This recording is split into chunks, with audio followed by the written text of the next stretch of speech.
Tonight, we're going to take a look at the role of the Central Intelligence Agency in sponsoring false flag operations. In particular, we will be examining Operation Gladio, a Cold War-era black op orchestrated by the CIA, who launched terrorist attacks in Italy and throughout Europe in order to blame leftist communists. The chosen targets were usually public places in order to create maximum impact. Bombs were planted in banks, in railway stations and trains, and snipers fired at will into innocent crowds of peaceful protesters or weekend shoppers simply out buying groceries.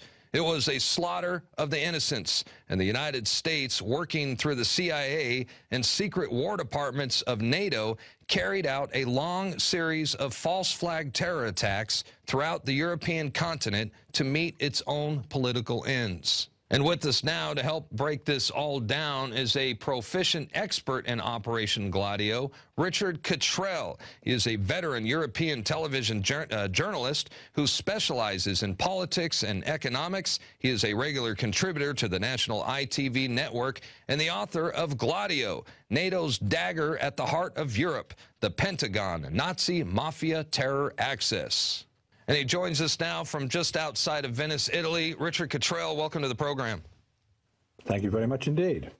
Hey, right out of the gate, let's start out with the evidence that we have that supports that Operation Gladio actually existed, because unfortunately in America, a lot of people are going to take one glimpse at Gladio and immediately dismiss it as a crazy conspiracy theory. So what kind of evidence do we have that supports that Gladio did indeed exist?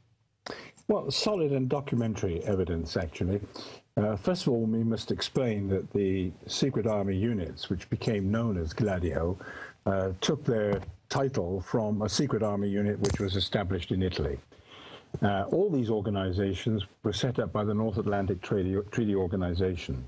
And the original idea was that these would be sleeping soldiers who, in the event of a Soviet invasion of Western Europe, would lurk behind, nourished by secret arms dumps where they could cause havoc among the invading Soviet troops. This was an idea of Churchill's, actually, which dates a long way back to the Boer War, which he covered as a correspondent for London newspapers. But it was revived both during the war and after the war as a way of resisting invaders from the East. So we know perfectly well from many books, other than those written by me, that the Gladio secret army organizations were real, that they were established by NATO with the encouragement of Western intelligence agencies, including, as you just mentioned, the CIA, but also the intelligence agencies of every single member state of NATO, and even some countries which were not members of NATO, such as Switzerland and Sweden, who were actually ghost members of the alliance. And that's another story in itself. So there's no real dispute that these organizations existed. What actually happened was a warp in their activities. There was a problem because the United States of America, particularly supported by the United Kingdom and some other countries, wanted the Cold War to continue. They wanted to create the mirage of a terrorist threat inspired by Moscow in Western Europe in order to justify massive arms spending. And you won't have to look very far beyond the American military-industrial complex. Well, I was just going to say, this reminds me of Ike's farewell address to the nation, where he warned of the impending military-industrial complex. So do you think this was a direct result of that? Because it looks like it started out with good intentions. I mean, I see nothing wrong with, you know, leave behind NATO's stay-behind armies in case of a total invasion by the Soviet Union. So where did they go wrong? Was it the infiltration by the CIA and the military-industrial complex? Is that where it started to go south? I think you've got to ask yourself a question here about General Lyman Lemnitzer. Lemnitzer, the author of the famous Northwoods Project, was fired by Kennedy, effectively sacked. Because, as I state in my book, he looked as though he was sailing pretty close to creating a military coup in Washington to overthrow the government. So Kennedy decided on a constructive dismissal.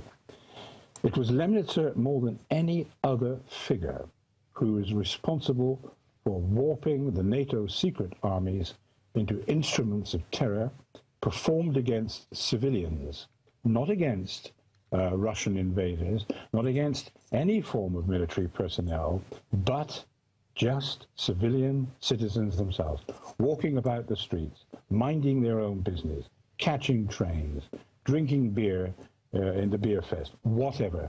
All of this flowed from the warped mind of possibly the biggest psychopath who's ever ruled over the kingdom of the Pentagon. Well, and I agree with you, and I think it's important that whenever we discuss Operation Gladio, we have to discuss Operation Northwoods as well, yes, because they're both false flag events. One of them was, Northwoods being a proposed false flag event, but they both have been completely ignored by the mainstream media. I'm going to be labeled as a conspiracy theorist just for bringing it up, but Northwoods, like Gladio, cannot be denied because the Northwoods document is a live, living, breathing document that exists in the National Security Archive, and it reveals that in 1962, the U.S. Department of Defense signed off on a covert plan to stage terrorist attacks on American soil and blame Cuba. So tell us more about Operation Northwoods for those who might not be familiar with it. Well, this was March 1962 when Lemnitzer, who wrote the document, sent it to Kennedy's office, actually, with the idea that the Pentagon could stimulate an artificial war against Cuba. In order to do this, he required some kind of sense of alarm, an emergency within the United States itself. So he cooked up the idea of hiring crooks and hoodlums to shoot at Americans going about their everyday business, blow up airliners, attack ships, and generally create the atmosphere of a communist attempt to disturb the peace and serenity of the United States of America. Now, this happened in March 1962. When General Lyman Lemnitzer got to NATO as Supreme Allied Commander, which was a demotion for him, and a monstrous insult to his huge personality, he exactly followed the Northwoods program. He transferred it exactly to Europe, and then began what is known in this country as the Anni di Piombo, or more widely, the Years of Lead, which tortured European citizens for the next 20 years. And it was simply a rerun of the Cuban fiasco. In order to justify an invasion of Cuba, he would create terror in the United States. In order to create the unrealistic nonsense of a Russian attempt to invade Europe, he created the machinery which would create mayhem among European citizens and convince them that the Reds were just under the bed. This was the same game. There was no difference. They were a horse and carriage out of the same stable. Well, I mean, this guy should be known historically as someone every bit as evil as Osama bin Laden, but, he had a khaki uniform on that makes a difference. Absolutely. And I'm curious is how did Lemnitzer go from Northwoods, which was rejected in America, to Operation Gladio, which was implemented throughout Europe? Well, a couple of things happened here, which are of great importance. JFK, a person I greatly admire, and I certainly confess that freely. I think he was one of the greatest statesmen that America has ever produced. Well, I agree with you there. Now, Kennedy was extremely intelligent, and from the moment he came to office, he realized that Lemnitzer was dangerous. He was one of the very few who did. He realized that the Pentagon was out of control. I mean, Arthur Schlesinger has long since said, when he was asked, during the Kennedy years, what was your biggest problem? And he said, we weren't in control of the Joint Chiefs. Yep. Yeah, and the Joint Chiefs were headed by Lyman Lemnitzer. There were a couple of books written about that time, which indicated the idea was present in media minds that there were dirty tricks going on in the Pentagon, and there might be a plot to overthrow the the JFK presidency, and possibly go beyond that. Well, I know. I mean, I was just going to say, you're the only author, and I'm sorry to cut you off, but you're the only author that I know of so far that suspects Lyman Lemnitzer may have some sort of connection to the JFK assassination, and I think for good reason. I mean, he certainly had the motive, and he fits the profile. What do you think his connection is to the JFK assassination? I think he organized it. Wow. I think he was the mastermind of the entire operation. There's a little bit of interesting background about this. The Pentagon and the CIA had a bad falling out over Zapata, sometimes known as the Bay of Pigs, inaccurately. Lemnitzer displayed his traditional attitude of playing one side against the other. He had fallen out with the CIA for all kinds of reasons, stretching back to Vietnam, and he encouraged them to go into the swamp with the nasty crocodiles and other reptilian creatures waiting for them, so that he could cut the CIA down to size. But then, as soon as he realized that he himself was in difficulty with Kennedy, he patched up the quarrel. And the CIA and the Pentagon, led by Lemnitzer, cooked up the plot to kill Kennedy. I have no doubt of this, and I state it quite clearly in my book. I'm the only person, you correctly say, ever to point this out. But my question is, why has nobody else ever pointed out? This was a man who suffered the huge humiliation of being sacked as the U.S. General Chief of Staff. He was denied his due second term of office. Never happened before. This was a very arrogant and proud man. He was raised to the pinnacles of military success by Eisenhower himself. He owed his entire rise in military circles entirely to the benevolence of Eisenhower. To outrage this man, who considered Kennedy to be not a communist, but certainly a communist sympathizer, was asking for trouble. This was a man who was going to hire hoodlums and criminals to shoot Americans in the street.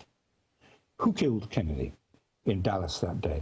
Hoodlums and criminals. Exactly the kind of people that the Pentagon and the CIA has continually worked with over the years. Well, I agree with you, and Northwoods and Gladio clearly demonstrate his total lack of morality. I mean, he routinely hired the mafia to reach, you know, his objectives. He planned to unleash terror attacks, as you were saying, inside the United States. So he was going to kill innocent civilians so he could have his way with Cuba, an act that probably would have launched the U.S. into World War III with Russia. So who knows how far that would have gone. And look, this guy hired and worked with Nazi war criminals. He orchestrated the assassinations of political leaders, helped install ruthless dictators, you name it. So I guess it's safe to say that he was purely capable of murdering the president. Well, he tried very hard to murder the president of France, General Charles de Gaulle, on at least 7 occasions. Some of these predated his appointment as Supreme Commander of Allied Forces Europe. But thereafter, he pulled the plug out trying to kill de Gaulle. And it's really quite miraculous that he didn't actually get away with it in the end. And I don't know why that is, but he failed to kill de Gaulle. But the fact that he wanted to tells us that he would have no compunction at all about killing the United States of America, whom he once described as no kind of war hero, just a patrol boat captain who bobbed about in the sea somewhere. Wow, unbelievable. And, well, you know, I want to get back to more of the evidence that we have that Gladio did indeed exist. You know, the highest levels of the Italian government, for example, they have gone public admitting that Operation Gladio targeted innocent civilians. November 2nd, 1990, the European Parliament had a resolution condemning the activities of Operation Gladio. Then there's the former Italian intelligence chief. He has come clean concerning Gladio. So, you know, many other countries have also declassified documents. So it is part of the public record. The United States government, along with other Western governments, deliberately targeted innocent civilians. They targeted trains, bus stations, schools. They killed innocent children in order to get the public to relinquish their liberties. And, you know, I know this is hard for a lot of people to believe. I wish it wasn't true, but we got to face the facts. We got to deal with it. And what about you, Richard? Do you find that a lot of people have a hard time accepting this? Oh, absolutely. By the way, you mentioned the European Parliament just now. I'm myself a former member of the European Parliament. That's right, yeah.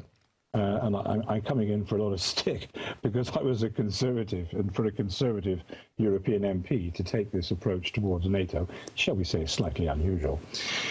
Yes, I think the problem is that people are closing their minds and they too easily believe that good is good. By this, I mean that the North Atlantic Treaty Organization is like the Salvation Army, or some sort of organization of this kind. The North Atlantic Treaty Organization is an offspring of the military-industrial complex. It needs to survive. In order to survive, it has to manufacture fears and risks. And this is why, this is the point that I want to make fairly quickly now, this is why Gladio, which is a trademark and a brand, is continuing. We're not talking about history here. We're talking about something which is happening, even as we are sitting here having this discussion now. This is what I call Newtonian terrorism.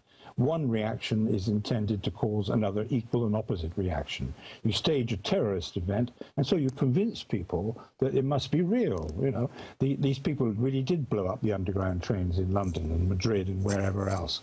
But the real evidence points to the hands of public authorities in this affair.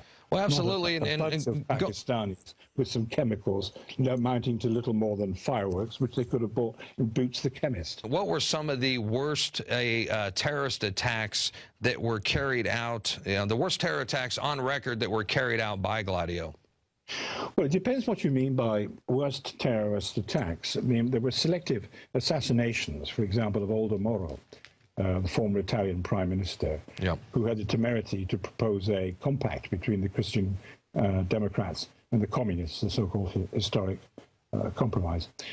He died not long afterwards. He was snatched from his car on the way to Parliament to propose that the Italians should bury the hatchet and try to come together and form some kind of consensus government which would last for the future. He was murdered for this purpose. The so-called Brigati Rosse, the Red Brigades, were blamed for this. It was nothing to do with them at all. This was a crime caused by Western intelligence in cohorts with NATO, with neo-Nazis, and a Roman criminal gang. I don't mean Roman criminal gang of the past. I mean the one that was living around in Rome at that time. And this is very interesting because it once again shows the historiography here that Gladio always will work with extremist organizations, always neo-Nazis, and they have no compunction at all about working with the mafia and criminals. Well, and we've been showing some video, I've noticed, about the Bologna massacre that occurred on August 2nd, 1980. Bomb went off in the central station of Italy, which, I guess it killed 85 people, wounded more than 200, and it was so horrific that it caused certain members of the Italian officials to break their silence on this and expose the operation. What are some of the more prominent public figures who have come forward to expose this?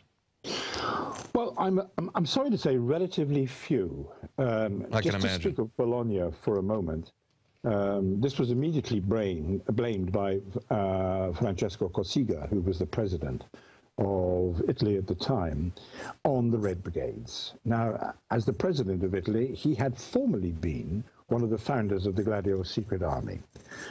This story didn't last 24 hours before it was discovered that the bomb had been planted by a right-wing political force, underground political force, with strong ties to Italian and Western intelligence quarters.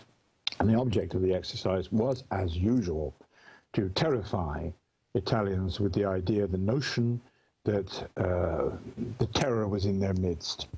It wasn't something distant or far away, but there were evil people surrounding them in their daily lives who would create awful atrocities of this kind. In fact, it was performed by a bunch of neo-fascists.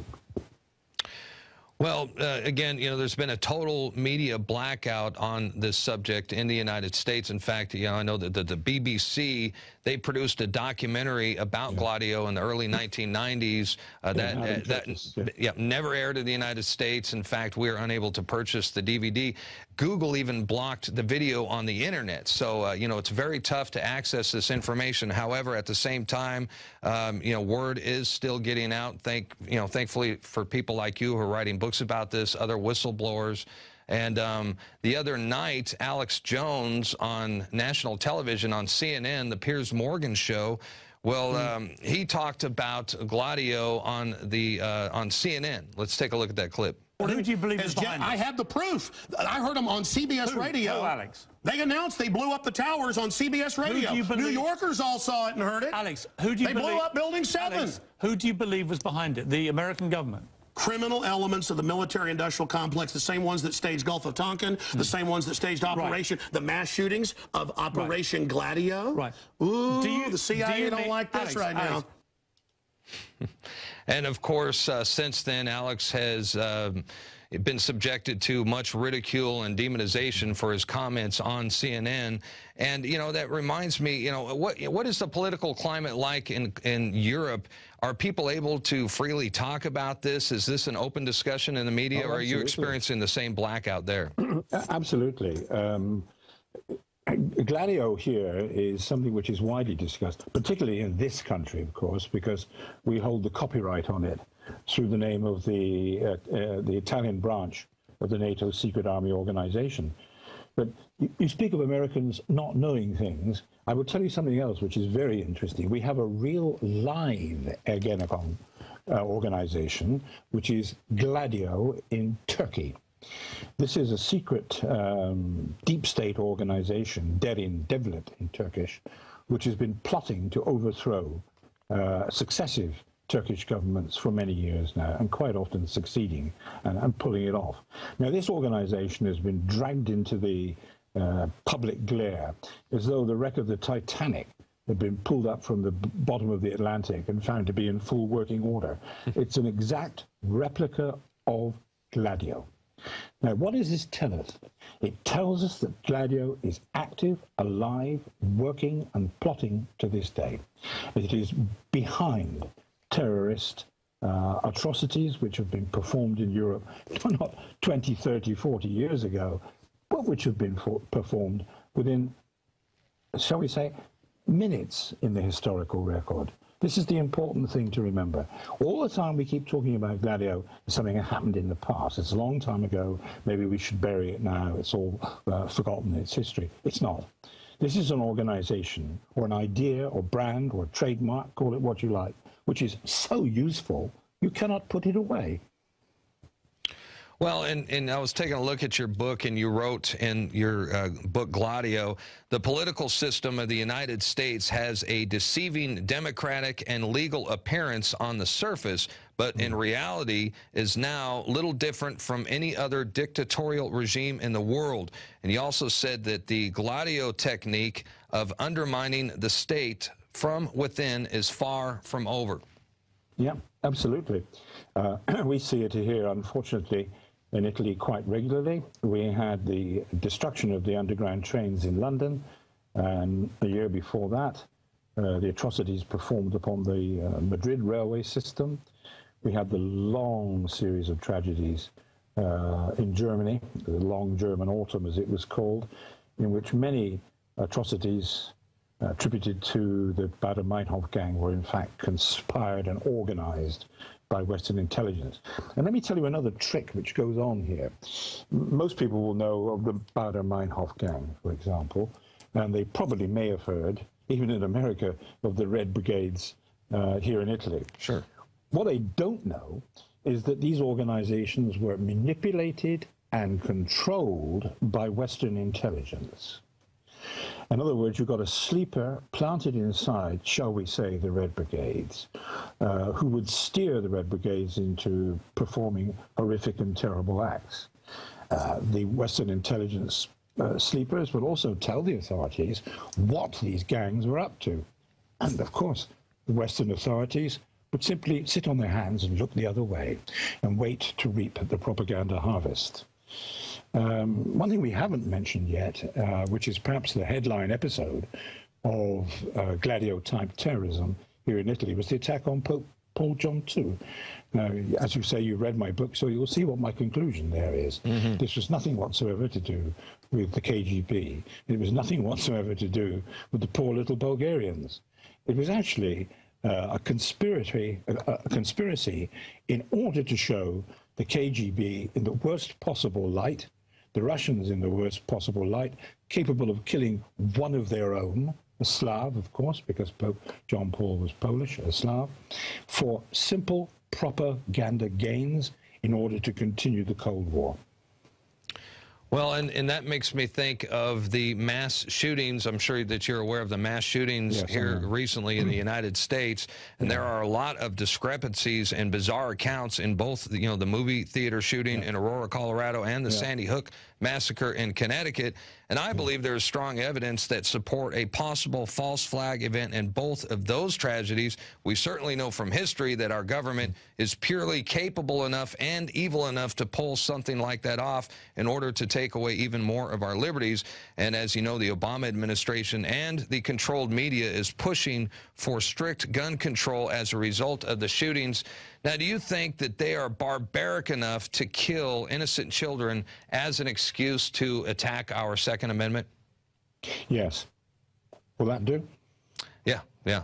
I mean, straightforward, and you and me both. And, well, I agree with you. And, I think that this book, Gladio, is instrumental in waking people up. It is an excellent read, and you are certainly a gifted writer. I highly recommend that people out there pick it up and read it because, it contains a wealth of information on not just only the series of savage terror attacks by NATO and the CIA in Europe during the last half of the 20th century, but it also includes insight on modern-day terrorism, what we were just talking about, and it is escalating, and it is carried out by the same corrupted individuals. Am I right? Yeah. Well, think of the event on Utøya Island in Norway. Yeah. Possibly the worst Gladio-type massacre of recent times. I've no doubt that the alleged perpetrator, Breivik, is a patsy. This is something we also have to mention here, that in any Gladio terrorism, you must always come up with a patsy. These are the people that you can blame. If necessary, bring them up in court, stage show trials. Or kill them. You can prove to people that these folk really were responsible for these terrible deeds. It's always a patsy. There's always a Lee Harvey Oswald in this somewhere. A man with an ancient rifle sitting at the top of the Texas book depository can hit President Kennedy from an angle which I think even skilled sharpshooters would find very difficult indeed.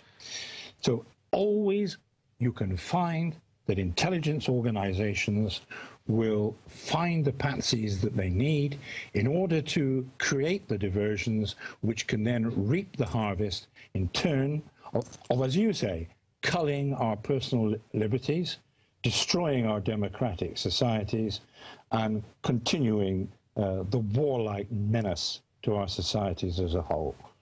Well, and that's because it works every time, but fortunately there is a mass awakening going on right now, so, more and more people are learning about this.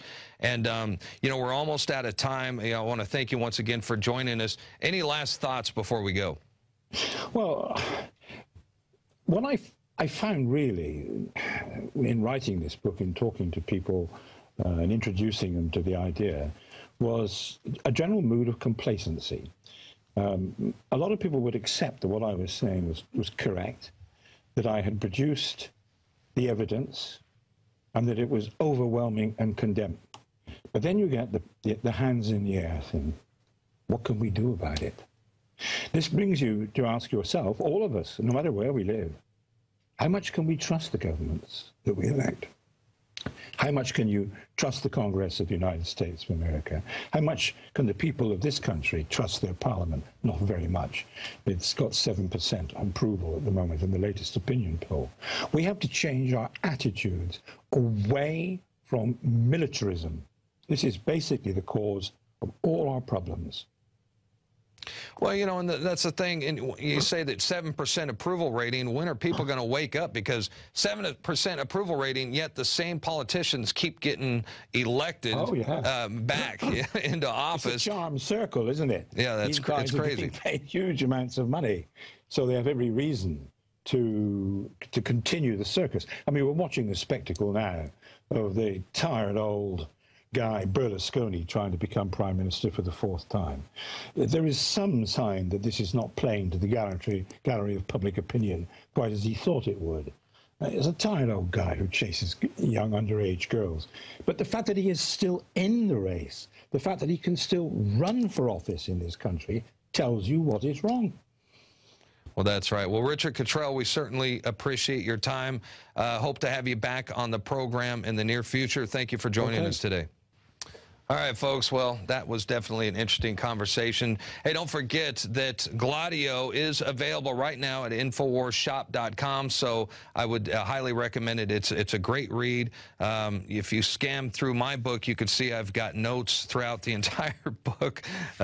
Look at this, Marcos. When I mark something up like this, that means that it's a good read, all right? Look at this. Boom, boom. Talks about the strategy of tension. He calls the United States the glorious Republic of Pentagonia.